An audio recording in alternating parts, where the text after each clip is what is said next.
Crítica textual em defesa da fé cristã. Refutando a tese da tradução da Novo Mundo sobre o artigo indefinido um Deus, de João, capítulo 1, versículo 1. A tradução utilizada pelas testemunhas de Jeová, no princípio era o Verbo e o Verbo estava junto com Deus, e o Verbo era um Deus, chama-nos a atenção para o artigo indefinido um. Com essa tradução pífia e nefasta, eles subtraem a pessoa de Jesus a um Deus menor, um Deus inferior. E como ocorre no caso de todas as seitas, normalmente os adeptos dessa tese escrota usam como um subterfúgio alguns poucos manuscritos em copta, que supostamente traz um artigo indefinido antes do predicativo theos, Deus. Vale ressaltar, antes de tudo, que a função do artigo indefinido, no caso do copta antigo, é basicamente uma função sintática, qualitativa ou identitária. Nesse caso, o termo era um Deus pode estar tensionando a natureza qualitativa do verbo como divino ou definindo de fato sua identidade substantiva, Deus. Nesse último caso, há uma exclusão de possibilidade, visto que na escrita copta é comum também vermos o artigo indefinido antes do nome Deus, como é o caso de João 4, verso 24, onde se traduz literalmente do copta o seguinte: Deus é um espírito. Se os TJ usarem o mesmo método de tradução, balizados pela versão copta, terão que incorrer em uma cosmovisão bizarra de que o Criador Todo-Poderoso é um espírito, ou seja, nesse caso, só mais um dentre outros. E quanto a esse texto, eles nunca reivindicam uma reparação de tradução para suas versões prediletas. Então tá aqui, aqui temos o texto copta, datado do 6º século depois de Cristo, e podemos ver Deus é um espírito, aqui A pergunta intrigante é: será que na versão TNM eles confeccionam o artigo indefinido para ter o sentido de pluralidade também? Com certeza não. Pois quando há desonestidade intelectual é assim que fazem. Pegam algo que lhes convém e o mesmo algo que em outro determinado contexto lhes é desfavorável, simplesmente eles descartam. Então vamos olhar aqui a tradução da Novo Mundo. Tá aqui, Deus é espírito, e os que o adoram têm de adorá-lo com espírito e em verdade. Então tá aqui, João 4, 24, eles não colocaram, né? Interessante, eles não colocaram aqui Deus é um espírito, o artigo indefinido a partir do texto copta. Por que não se basearam no texto copta aqui, né? Pura conveniência. Este aqui é o texto mais antigo de João, capítulo 1, verso 1. Faz parte do papiro 66, que data ali entre 150 depois de Cristo.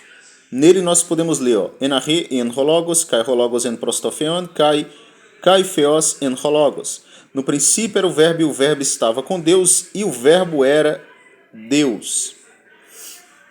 Nenhum manuscrito grego existente diverge dessa leitura. No princípio era o Verbo e o Verbo estava com Deus e o Verbo era Deus. O Novo Testamento foi escrito originalmente em grego koiné. Contudo, os devotos unitaristas preferem, por conveniência, a versão copta, muito embora a presença do artigo indefinido antes do vocábulo Deus não ofereça nenhum problema teológico, conforme demonstramos acima no início do artigo. 99, tudo que há de 9 dos manuscritos em grego, unciais, lecionários, clássico, minúsculos, nem as versões latinas nem siríacas trazem qualquer leitura conflitante com a perícope padrão, e o Verbo era Deus. Vale ressaltar também que, além do copta não oferecer discrepância teológica para a doutrina da divindade de Cristo, sua escrita, embora datada do 4º século, os exemplares que contém João 1, verso 1, provém do 6º século depois de Cristo, sendo um texto tardio e com mais de 15 manuscritos em grego que concordam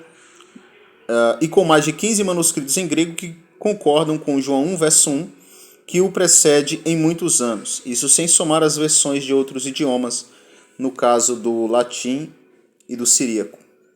O argumento, por mais interessante que possa ser, é fundamentado na necessidade de se defender a priori as próprias conclusões teológicas. Ele ignora a existência de evidências textuais mais antigas que essa, que sugerem que tal tradução está equivocada, no caso do texto copta. Também ignora a existência de comentários escritos por homens que eram fluentes em grego, latim e siríaco, que também chegaram a encontrar tal sentido em João 1, verso 1. que jamais chegaram a encontrar tal sentido em João, capítulo 1, verso 1.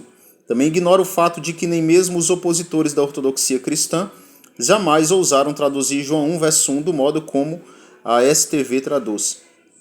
Também ignoram o fato de que a doutrina da divindade de Cristo é claramente defendida entre os pais apostólicos, isso sem contar com o testemunho dos próprios apóstolos. Também ignoram o fato de que a tradição da igreja copta adota completamente o credo niceno, escrito por um pai da igreja egípcia, no caso Atanásio, e para piorar, sugere que todos os intérpretes do Novo Testamento do período dos pais da igreja, que são anteriores ao concílio de Nicéia, é bom destacar isso, estejam equivocados. Em outras palavras, é uma opinião teológica peculiar e apenas defendida por aqueles que precisam de uma evidência antiga para tentar dar suporte à sua própria fé. Além das evidências textuais esmagadoras contra as conspirações dos TJs sobre a interpretação de João 1, verso 1, possuímos também inúmeros comentários patrísticos anteriores ao concílio de Nicéia. E muito mais, comentários patrísticos que antecedem a versão cópta do VI século, que se tornou um mantra para os TJ. Sabemos, porém, que os alienados desprezam veementemente os pais da igreja, e não importa para eles o quão antigo eles sejam, não importa o quão compromissados com o evangelho eles foram. Para os TJ, não importa se eles eram fiéis em seu testemunho, alguns chegando a enfrentar mesmo o martírio por não negociarem suas convicções teológicas. Para os mesmos, não lhes interessa se muitos desses pais foram exímios conhecedores do grego, eruditos e perspicazes no conhecimento do Novo Testamento grego. Tamanha é a altivez e a prepotência dos testemunhas de Jeová que os cegam. Vejamos, portanto, a interpretação de muitos pais do período pós-apostólico acerca de João 1, verso 1. Homens que, além de mentes abençoadas, dominavam também o idioma grego koiné e teriam rapidamente oferecido resistência contra a divindade de Cristo no texto joanino, caso fosse essa ótica um fruto de conceitos filosóficos, como acusam-nos ignorantemente os adeptos da torre de vigia. Então, aqui tem a obra dos pais da igreja, Inácio de Antioquia, citando o João capítulo 1, verso 1. Também Inácio de Antioquia, na sua obra aqui é na sua obra aos Tacianos, capítulo 6, e aqui aos Antioloquianos, capítulo 1. Temos mais uma vez Inácio, carta aos Efésios, capítulo 18, verso 2. E por aí vai, irmãos. Temos Irineu de Lyon, contra heresias, capítulo 8, verso 1, livro 1. Clemente de Alexandria,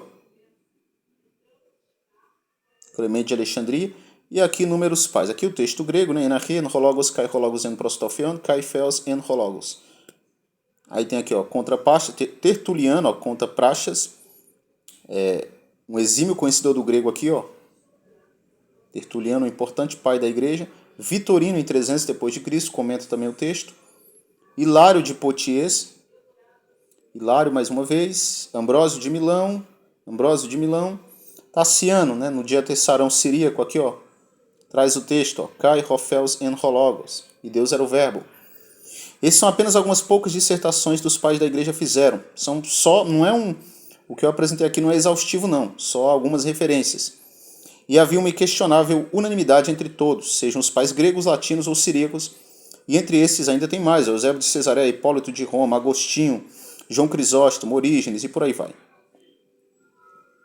Outro argumento tipicamente ridículo dos TJs é o fato de que alegam que o verbo não pode ser Deus, pois dizem que sempre o artigo definido acompanha o substantivo predicativo, feos, e que nesse caso, se João queria aludir à divindade do verbo, ele teria adicionado antes do substantivo o artigo definido singular, ro, para unificar o sujeito do verbo e o predicativo do sujeito, e o verbo era Deus. Contudo, eles afirmam isso sendo terrivelmente ignorantes do texto grego, e de como funciona a sua estrutura gramática, do acusativo, do predicativo posterior ao verbo imperfeito. Em outras palavras, em várias outras passagens dentro do Novo Testamento, o nome Deus também é titularizado por uma ação verbal sem ser precedido de um artigo definido singular. Nesse caso, os TJ jamais iriam alegar que nessas passagens Deus não seria o sujeito elementar do verbo. Vejamos apenas 4 exemplos aqui. Então temos o primeiro exemplo aqui em Mateus capítulo 4, versículo 9. Aqui, ó. Makarioi oi erenopoi hoti autoi huiofeu clefesontai. Bem-aventurados os pacificadores, porque serão chamados filhos de Deus. Aqui não temos o artigo definido singular antes do substantivo Deus. Nem por isso alguém ousaria dizer que o nome filho não seria contraído para a posse de Deus, nesse texto. Mateus 4:4, ó. Também aqui, ó, nós podemos ver aqui, ó. Estômatos, né? Boca, feu, Deus. Nem só de pão viverá o homem, mas de toda a palavra que sai da boca de Deus. Aqui nós também não temos o artigo, e jamais o TJ ousaria afirmar que, por não haver artigo aqui antes de Deus, não estaria se referindo ao próprio Deus. Temos também Mateus 6, versículo 4. Tá aqui, ó. O dinas fefeó. Também não tem artigo antes de feó. Também temos João 1,18. Ninguém nunca viu Deus. Aquele texto conhecido dentro da perícope de João. Será que aqui em João também não estaria se referindo ao próprio Deus? Por não ter o artigo definido aqui, ó. O que nós temos aqui, ó? Feon, o deiseora, ken popoten. Então nós também não temos o artigo, então o texto seria assim: ninguém nunca viu Deus. Nós não temos aqui o artigo definido. Conclusão. Portanto, irmãos, a conclusão é clara. O artigo aqui é em refutação à tradução do Novo Mundo. Portanto, podemos estar seguros quando lemos em João 1, verso 1, que o verbo era Deus e não um Deus, diminuindo, desqualificando a pessoa de Jesus como eles fazem. Crítica textual em defesa da fé cristã.